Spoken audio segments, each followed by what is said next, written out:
네, 안녕하세요. 그로스 리서치 이재모입니다.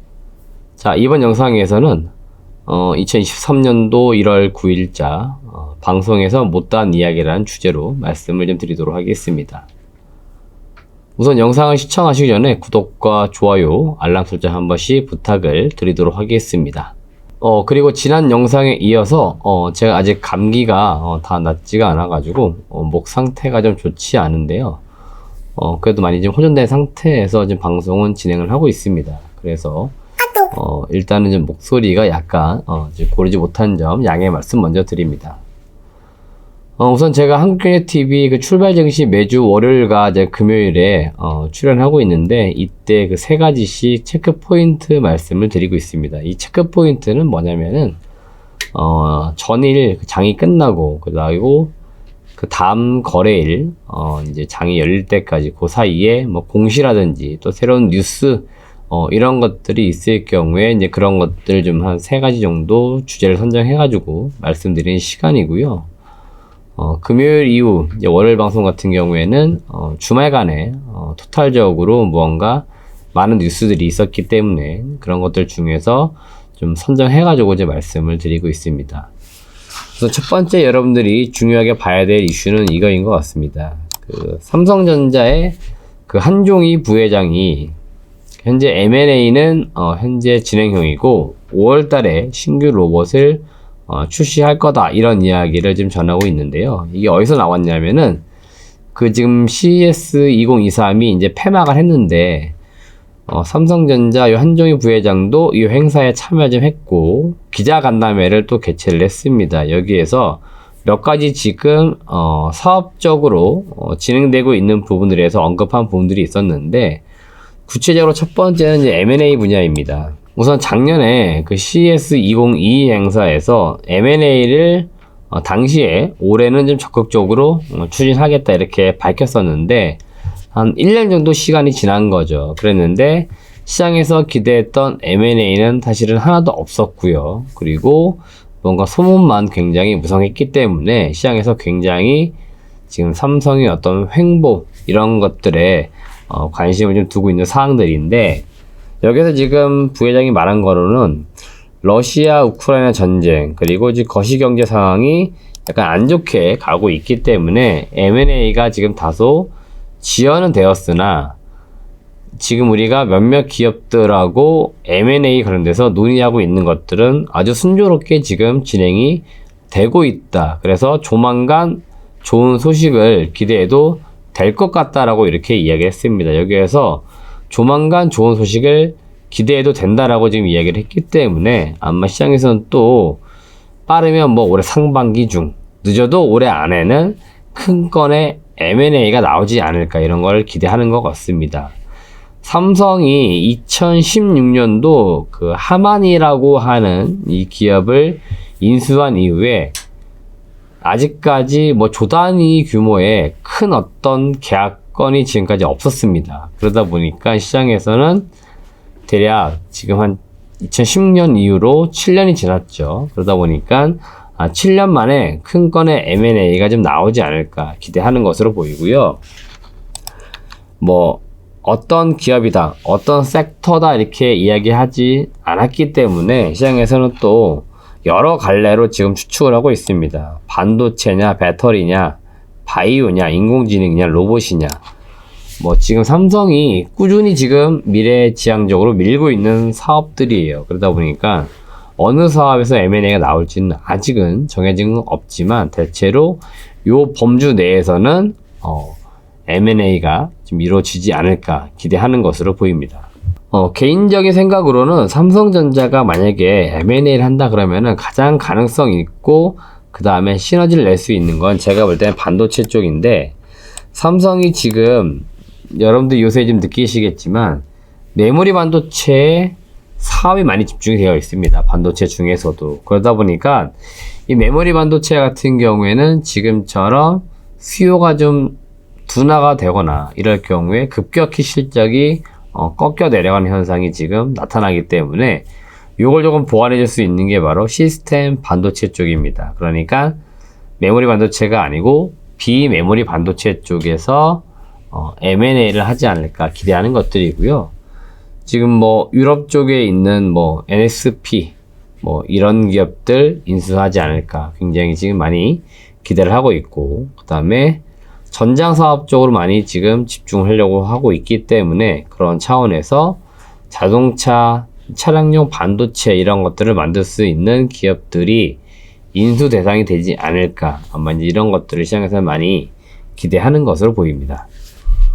두 번째 또 사업적으로 이야기한 부분 중에서 관심 있게 봐야 될 게 로봇 산업인데, 삼성이 아마 그 재작년일 겁니다. 21년도쯤 그 연말해가지고 로봇 TF 팀을 이제 구성을 했다가 이런 것들을 다시 사업부 자체로 승격을 시키는 이런 형태로 지금 사업을 확장해 나가는 모습을 보여주고 있었고요.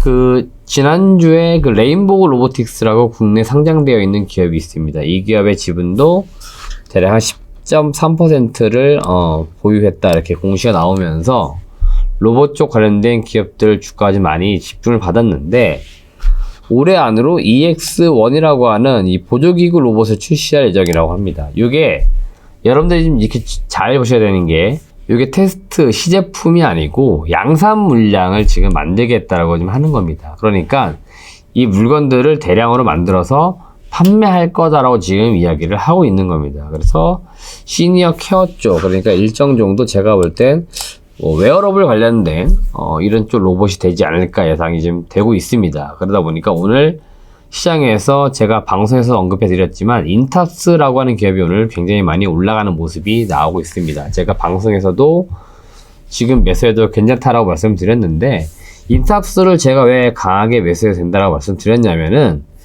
이 기업이 아마 위탁 생산, 특히 로봇 쪽에서 앞으로 지금 사업을 좀 확대해 나갈 것으로 보이는데, 원래 삼성하고 이제 협력적 관계가 오래도록 맺어 있는 기업입니다. 그리고 그 현금이 굉장히 많아요. 그래서 삼성이 좀 투자를 요구했을 때 자체로 투자할 수 있는 역량을 가지고 있는 기업이 생각보다 국내에는 많지가 않습니다. 지금 로봇 사업을 하고 있다는 기업들은 사실은 그 자본이 그렇게 많지가 않습니다. 그래서 자금 여력이 일부 있는 기업들 중에서 아마도 인탑스가 삼성 쪽 위탁 생산 이런 것들을 하지 않을까 좀 예상이 되는 거고요.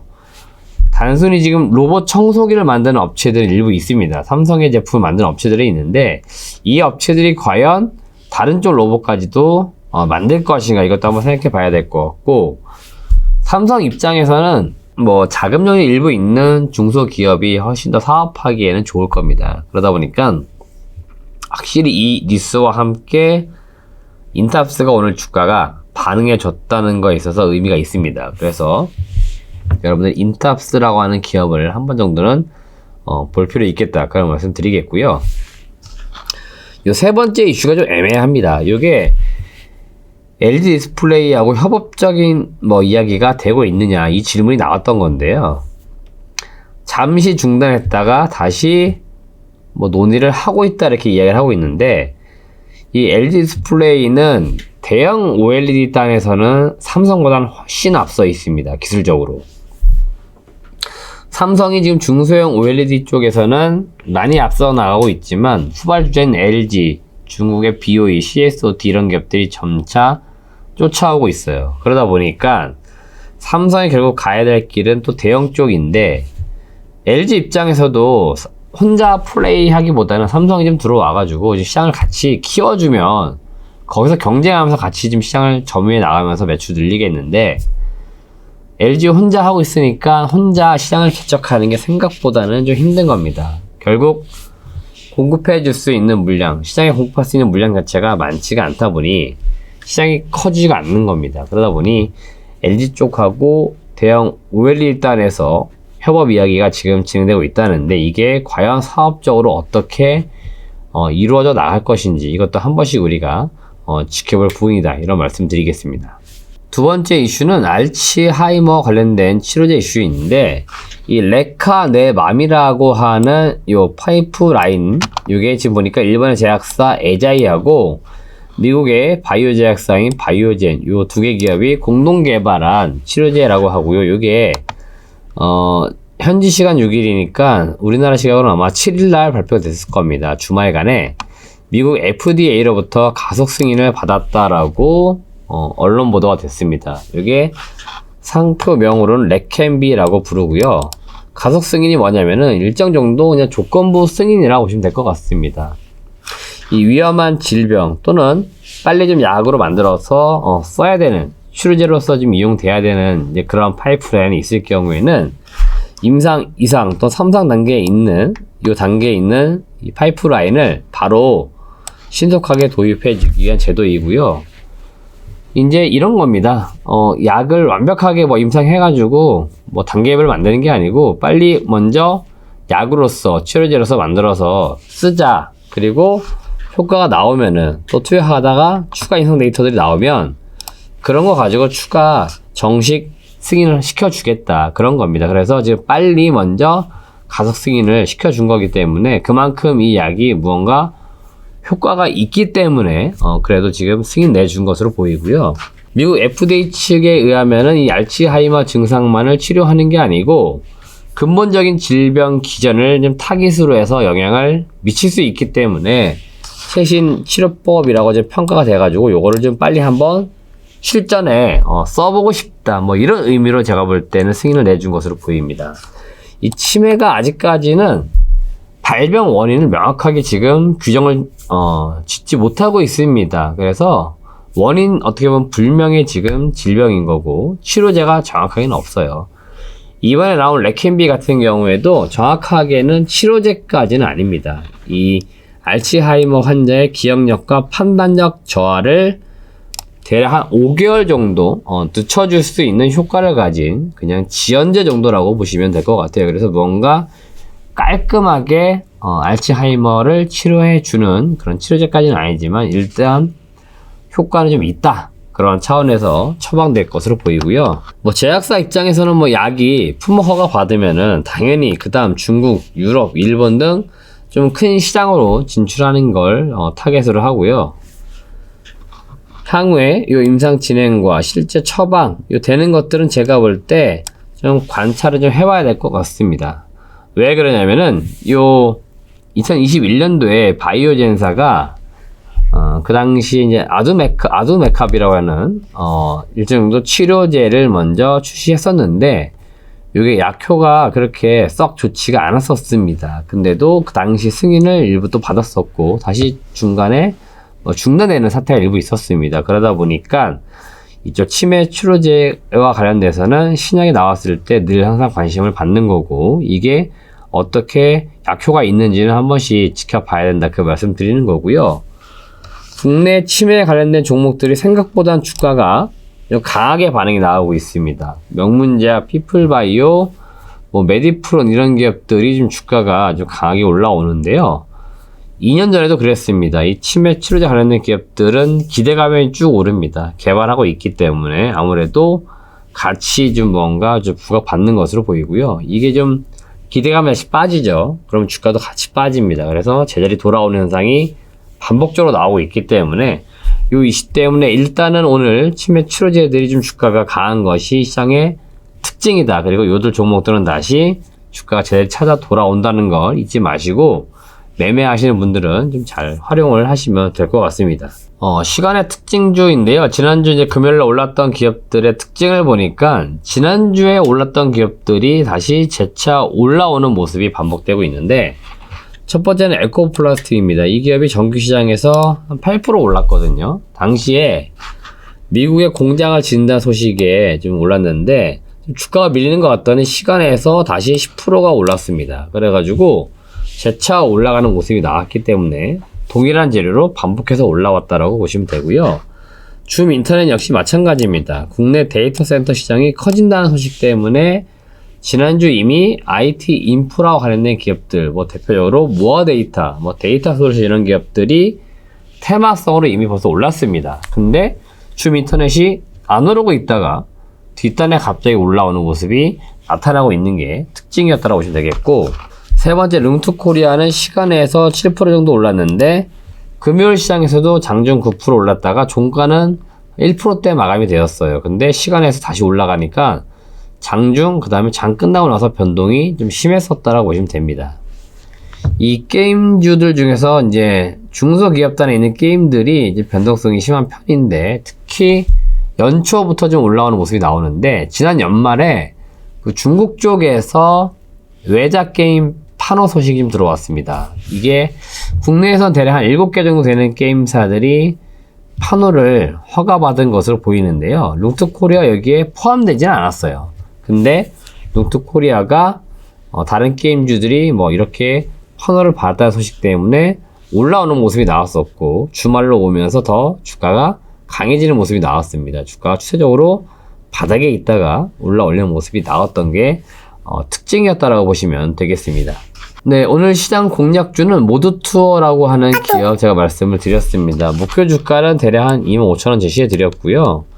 동사의 투자 포인트는 딱 하나입니다. 2023년도에는 지난 3년간 이제 못했던 실적들이 이제 회복되는 구간입니다. 그래서 주가가 바닥에서 이렇게 상승으로 전환되는데, 실적이 적자에서 흑자로 돌아서는 구간, 요 구간이 주가가 가장 강하게 올라가는 구간들이에요. 그래서 동사가 22년도 4분기부터 실적이 좀 돌아서는 모습이 확실히 좀 숫자로 나오고 있고, 올해는 그 기대감이 좀 많이 있다라고 보시면 되겠습니다. 참고로 지금 보니까 실적이 올해 매출액은 1,460억, 영업이익은 240억 정도 전망이 되는데, 2019년도, 그러니까 코로나 이전에 동사 매출액이 대략 2,900억에서 3,000억이었습니다. 그러니까 아직까지 정상적으로 올라온 실적은 아니에요. 그래서 정상적으로 지금 올라오는 그 중간선상에서 올해 23년도 실적이 마무리될 것으로 예상되니까 아마도 내년도 실적은 더 좋다, 이렇게 보시면 됩니다. 따라서 제가 볼 때는 올해 모드투어를 비롯한 여행주들 실적이 얼마나 좀 회복이 되는지, 이게 아마 주가의 가장 중요한 핵심적인 키이기 때문에 분기 단위를 끊어서 실적이 얼마나 회복돼서 올라오는지 잘 체크하시면서 해당 종목들, 섹터를 한번 투자해 보시라는 말씀 드리고 싶습니다. 네, 이상으로 2023년도 1월 9일자 방송에서 못다한 이야기 추가적으로 제가 설명을 드렸습니다. 앞으로도 저는 이제 경제방송을 꾸준히 나갈 계획입니다. 그러니까 여러분들이 본방송을 보셔도 좋고요. 혹시 뭐 방송을 못 보신 분들은 지금처럼 유튜브 채널에 들어오셔가지고 방송에서 어떤 이야기들이 전달되었는지, 이거를 여러분들이 아마 제 방송을 꾸준히 보시면은 시장의 어떤 산업 트렌드를 좀 잘 체크하실 수가 있을 겁니다. 흐름을 제가 늘 짚어드리고 있으니까 이런 내용들을 꼼꼼하게 챙겨보시면은 어떤 기업들이 어떤 이슈로 올라가게 되고, 어떤 기업이 좋은 기업인지 또는 아닌지를 아마 명확하게 구분을 지으실 수 있을 겁니다. 그렇기 때문에 여러분들이 계속적으로 저의 방송을 많이 시청해 주시길 바라겠습니다. 시청해 주신 여러분 고맙습니다.